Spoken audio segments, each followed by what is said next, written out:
যা দরকার আল্লাহর কাছে চাও, দুনিয়া চাও আল্লাহর কাছে, আখিরাতে চাও আল্লাহর কাছে। দেনেওয়ালা মহান আল্লাহ।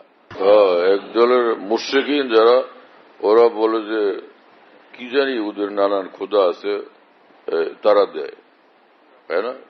তো একটা গ্রীষ্ম একজনে দেয়, বর্ষা আরেকজনে দেয়, ধান একজনে দেয়, পাট দেয়, গম দেয়, নানান কিছু। সব শিরক। দেনেওয়ালা শুধু আল্লাহ। আমাদের পালন করতে একমাত্র আল্লাহ, আমাদের দাতা একমাত্র আল্লাহ। যা দেন সিরেফ আল্লাহ পাক দেন। ওমা বিকুম মিন নি'মাতিন ফামিন আল্লাহ। তোমাদের কাছে যা নেয়ামত আছে সবটা আল্লাহর দেওয়া, তার কারো এখানে কোনো হাত নাই। যারা এই কথা মনে করে যে দেব দেবী দেয়, তাই না, এসব মুশরিক।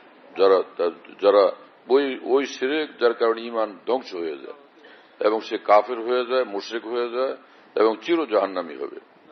এই মুসলমানদের কি হলো যে মুসলমানদের কিছু নেতৃবৃন্দ গিয়ে হিন্দুদের সঙ্গে, বিধর্মীদের সঙ্গে এত অতিমাত্রায় মাখামাখি করে, দিন ইমান টিমান সব খুয়ে আসে, সেখান থেকে পাক্কা কাফের হয়ে ফিরে আসে। গণতন্ত্রকে আর রাজনীতিকে এত চিন্তা করে কিছু মুসলমান, আখেরাতকে বরবাদ করে চির জাহান্নামের কীট হয়ে যায়। চির জাহান্নামের কীট। এ কোনো ইনসানিয়ত হলো, মনুষ্যত্ববোধ হলো এটা? নিজের দিন ধর্ম ইমান পর্যন্ত ধ্বংস করে দিয়া তুমি বিধর্মীদেরকে খুশি করতেছ। জাহেলের চরম জিন্দেগি, একদমই জাহেলের জিন্দেগি, বিলকুল মুশরিকের জিন্দেগি এটা। এরকম মানুষ তো মুসলমান থাকে না, সে বিলকুল কাফের হয়ে যায়।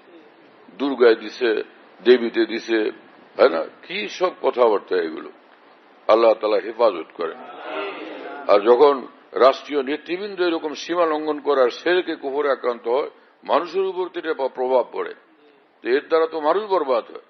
সাধারণ মুসলমান লেখাপড়া জানার মূর্খ মানুষ, এরা তো শেষে ঈমান হারা হয়ে যাবে। এইরকম মুশরিক মার্কা, কাফের মার্কা নেতৃবৃন্দ থেকে আল্লাহ এই জাতিকে হেফাজত করে। রাজনীতি করে, রাষ্ট্র চালায়, আর যা মন চায় তাই শুরু করতে থাকে। আরে বিধর্মীদেরকে এত খুশি কেন করো? বিধর্মীদেরকে খুশি করার জন্য এত উঠে পড়ে কেন লাগছো?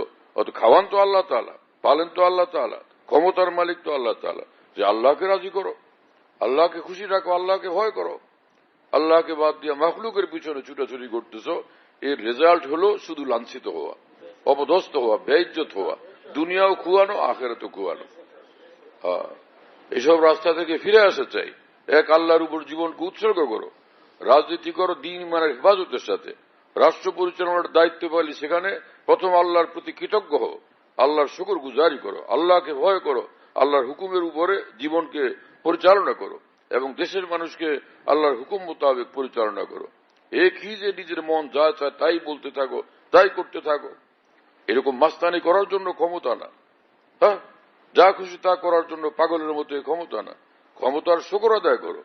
আল্লাহ পাক, কেউ তো সিনেমা হল চালায়, কেউ চোর চামার ডাকাতের দল, নানান রকমের মানুষ আছে, কেউ ড্রেন সাফ করে, সুইপার। তোমাকে আল্লাহ রাষ্ট্র পরিচালনার দায়িত্ব দিয়েছেন, ক্ষমতা দিয়েছেন, সে এক নেয়ামত, সেটার শুকর গুজারি করো।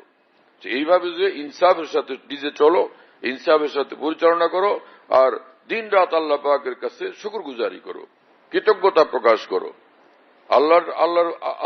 আল্লাহর জমিনে গায়রুল্লাহর পিছনে ছুটতেছ, দেব দেবী খাওয়ায়, দেব দেবী পালে, নাউযুবিল্লাহ তাআলা মিন যালিক। তওবা করো এর থেকে, শিরক থেকে, কুফর থেকে। মুসলমান হয়ে তুমি ফের কাফেরের বুলি বলতেছো, এটা কি তরিকা? এই তো মূর্খতা একদম। এই লেখাপড়াও করো নাই নাকি, যে এইরকম লেখাপড়ার কোনো মূল্য নেই? লক্ষ ডিগ্রি থাকুক, লক্ষ ডক্টরেট থাকুক, এই লেখাপড়ার এক পয়সার মূল্য নাই।